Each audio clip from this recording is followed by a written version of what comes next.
বাংলাদেশের 11তম প্রধানমন্ত্রী হিসেবে শপথ নিয়েছেন তারেক রহমান, যার নেতৃত্বে রাষ্ট্র পরিচালনার দায়িত্ব নিল বিএনপি।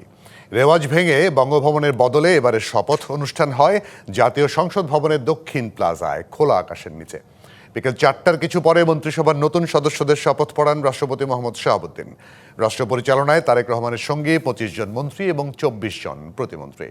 ত্রয়োদশ সংসদ নির্বাচনে নিরঙ্কুশ বিজয়ের পর তারেক রহমান তার নতুন সরকার সাজিয়েছেন অর্ধেকের বেশি নতুন মুখ নিয়ে। জাতীয় সংসদ ভবনের সামনে থেকে যুক্ত হচ্ছেন সহকর্মী আনোয়ার হোসেন। সেখানকার খবর এবং দৃশ্য দেখার চেষ্টা করব। আনোয়ার হোসেন, আপনাকে পেয়েছি নিশ্চয়ই। আমরা আনোয়ার হোসেনকে পেতে চাই। আনোয়ার হোসেন, এই মুহূর্তে কি অবস্থা সংসদ ভবনের বাইরে? যারা অতিথি হিসেবে ছিলেন তারা অনেককেই এখনো দেখতে পাচ্ছি, কি বলছেন তারা?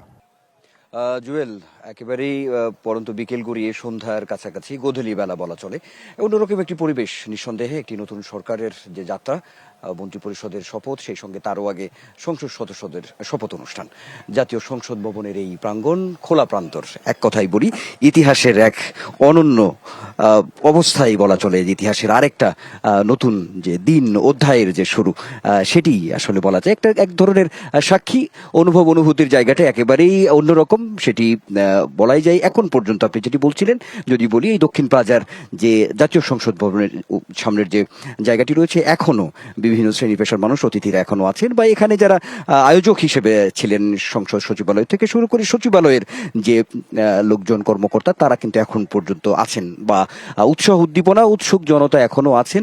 তারা এখানে আসলে একটু আয়েশি সময় কাটাচ্ছেন, এটা আসলে বলা যায়। আপনি নিশ্চয়ই দেখতে পাচ্ছেন।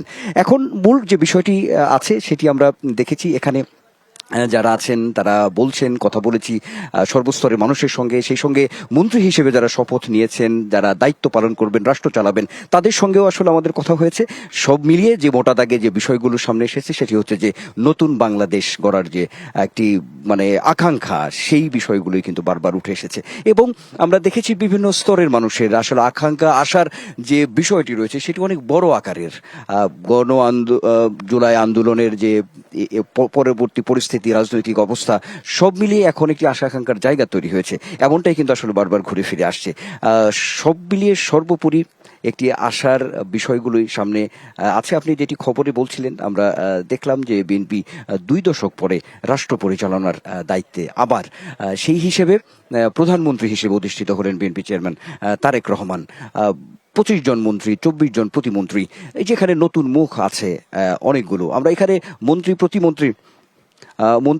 প্রতিমন্ত্রীদের যে কথাগুলো আমরা দেখেছি, আমরা শুনেছি, সেখানে আমরা বারবারই বলছিলাম যে কথাগুলো আমরা দেখেছি যে মাননীয় প্রধানমন্ত্রী তারেক রহমান যখন তিনি বিভিন্ন সভা সমাবেশে বিএনপি চেয়ারম্যানের দায়িত্ব পালন থেকে শুরু করে ভারপ্রাপ্ত চেয়ারম্যান যখন ছিলেন, তখন দেশের বাইরে থেকে যে বিভিন্ন সভা সমাবেশে যে কথাগুলো তিনি বলেছেন, যে চ্যালেঞ্জের কথাগুলো তিনি বলেছেন, আশা আকাঙ্ক্ষার কথাগুলো বলেছেন, বিভিন্ন পরিকল্পনার কথাগুলো তিনি তুলে ধরেছেন। আমরা দেখেছি নির্বাচনী যে জনসভাগুলো হয়েছে সেখানেও বিএনপির পক্ষ থেকে যে ধরনের পরিকল্পনাগুলো সামনে আনা হয়েছে, সেই কথাগুলো কিন্তু বারবার এখানে উঠে এসেছে। এবং আমরা দেখেছি যে যারা এই যে মন্ত্রী পরিষদে যারা জায়গা পেলেন, মন্ত্রিসভার সদস্য যারা হলেন, মন্ত্রী হলেন যারা, তাদের মধ্যেও এই বিষয়গুলো আছে।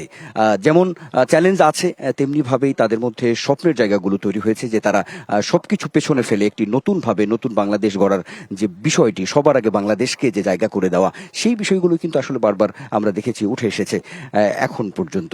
তো সব মিলিয়ে বলতে গেলে একটি ইতিহাসের একটি অংশই আসলে আজকের এই দিনটি, 17 ফেব্রুয়ারি। সেটি নিঃসন্দেহে বলা যায় একটি নতুন যাত্রা, নতুন একটি রাজনৈতিক অধ্যায়ের শুরু, নতুন সংসদ, নতুন সরকার, সবকিছুই। আর বিরোধী দলের যে বিষয়টি রয়েছে, এখানে বারবারই যেটি বলা হয়েছে, এই নতুন সংসদ একটি প্রাণবন্ত সংসদ হয়ে উঠবে। সেখানে জামায়াতে ইসলামী এককভাবে 68টি আসন পেয়েছে। একই সঙ্গে জাতীয় নাগরিক পার্টি এনসিপি, তারুণ্য নির্ভর একটি দল, সেখানেও যে জুলাই গণ অভ্যুত্থানে যাদের নেতৃত্বে, যারা সামনে থেকে নেতৃত্ব দিয়েছেন, সেই তারুণ্য নির্ভর নেতৃত্ব সংসদে আসবে। সব মিলিয়ে একটি প্রাণবন্ত সংসদ এবং জবাবদিহিতার একটি সংসদ, জবাবদিহিতার একটি সরকার প্রতিষ্ঠিত হবে, এমনই একটি শুভ প্রত্যাশা, শুভ আশা সর্বস্তরের মানুষের। জি, অনেক ধন্যবাদ আপনাকে।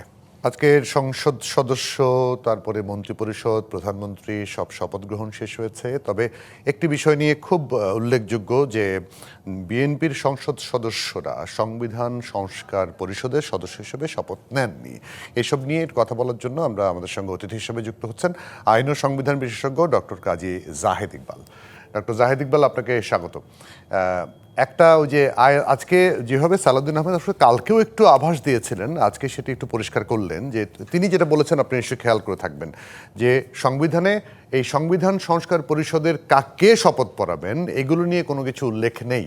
এ কারণে তারা সিইসির কাছে এই বিষয়টায় শপথ নিতে চাননি।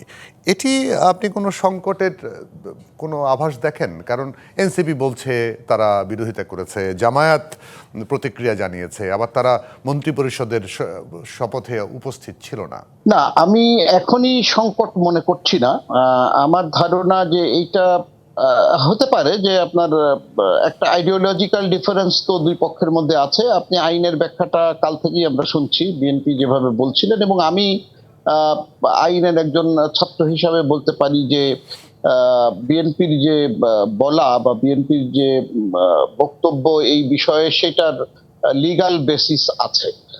তার কারণ হলো আমাদেরকে যেটা বোঝা দরকার সেটা হলো, যেহেতু 13তম পার্লামেন্ট ফাংশনিং, আজকে শপথ হয়েছে, সরকার গঠন হয়েছে, এইরকম একটা প্রেক্ষাপটে সংবিধানের ম্যান্ডেট ছাড়া, কারণ সংবিধান তো চলমান আছে এবং গত 18 মাস যখন অন্য সরকার ছিলেন তখনও আপনার এই সংবিধান সচল ছিল, কিছু ক্ষেত্রে ডেভিয়েশন হয়েছে।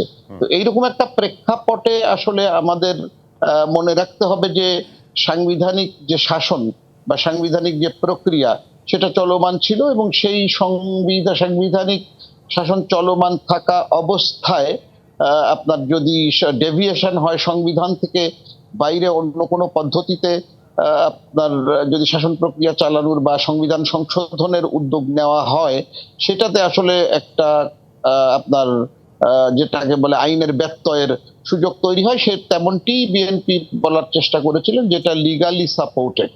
সেই কারণেই এরকম হয়েছে। তবে আমার মনে হয় না যে এইটা দূরত্ব খুব বেশি দুই পক্ষ যদি, কারণ এই বিরোধটা বেসিক্যালি রাজনৈতিক এখন যেটা আমরা দেখছি, সেক্ষেত্রে দুপক্ষ যদি পরস্পরের সঙ্গে সৌজন্যতার বেশ ভিত্তিতে আলাপ আলোচনার মাধ্যমে একটা ঐক্যমতে পৌঁছান, সেটা ভালো হয়। কিন্তু আমার মনে হয় যে সংবিধান সংশোধন ছাড়া আপনার এই সংবিধান সংস্কার পরিষদ বা সংবিধান সংস্কারের যে প্রক্রিয়াটার কথা বলা হচ্ছে সেটা করাটা আইনের বাইরে চলে যাবে। আমার মনে হয় যে সাংবিধানিক যে প্রক্রিয়া এবং আইন সেটার সঙ্গে সঙ্গতিপূর্ণ হবে না। জি, কিন্তু একটা জিনিস, যে তারেক রহমান নির্বাচিত হওয়ার পরে যে সৌহার্দ্য দেখালেন তিনি, যে বিরোধী পক্ষের সঙ্গে, মানে তার সঙ্গে যারা একদম সংসদ নির্বাচনে বিরোধী পক্ষ ছিল তাদের বাড়িতে গেছেন, সবার সঙ্গে সৌহার্দ্যপূর্ণ আচরণ করেছেন তার শপথ অনুষ্ঠানে। মানে এটা তো বাংলাদেশ সরকারের প্রধানমন্ত্রীর শপথ অনুষ্ঠান, সেই অনুষ্ঠানটি যেভাবে তারা বর্জন করলেন, এটি সৌহার্দ্যের একটা ছেদ পড়ে গেল না? হ্যাঁ, সেটা একদিক দিয়ে বলতে হবে যে সৌহার্দ্যের এক ধরনের ছেদ পড়লো, কারণ আমরা খুবই একটা গণতান্ত্রিক এবং উষ্ণ পরিবেশের মধ্যে দিয়ে মানে এই সময়টা পার হচ্ছিল আমরা দেখেছি। কিন্তু সেটা থেকে হঠাৎ করেই একদম চূড়ান্ত সাংবিধানিক মানে প্রক্রিয়ার চূড়ান্ত পরিস্থিতিটা যখন উপস্থিত হয়েছে, তখন মনে হয়েছে যে আমাদের রাজনৈতিক সংস্কৃতিতে যে সিরিয়াসলি পরস্পর বিরোধিতা সেটা আবার উপস্থিত হলো বলে মনে হলো যে তারা বা একটা বিরোধী দল যারা তারা বয়কট করলেন, এই কালচার থেকে আমরা মনে হয় এবারও বের হতে পারলাম না। তবে আমরা বিশ্বাস রাখতে চাই বা আমরা মনে করি যে যদিও এটা গণতন্ত্রের সৌন্দর্যের মধ্যেই পড়ে, কিন্তু আমার মনে হয় যে বেশি হয়ে গেল আর কি, যে এটা সৌজন্যতার বাইরে চলে গেল। সে মতো অবস্থায় আমরা বিশ্বাস রাখি বা আশা করি যে তারা ব্যাপারটাকে অনেক জটিল করে ফেলবেন না, জাতি এবং মানুষের স্বার্থে আইনসঙ্গতভাবে যে সমাধানে আসা যায় এরকম একটা সমাধানে তারা আসবেন। জি, আমরা আশা করতে চাই। আপনাকে অনেক ধন্যবাদ ডক্টর কাজী জাহিদ ইকবাল আমাদেরকে সময় দেওয়ার জন্য।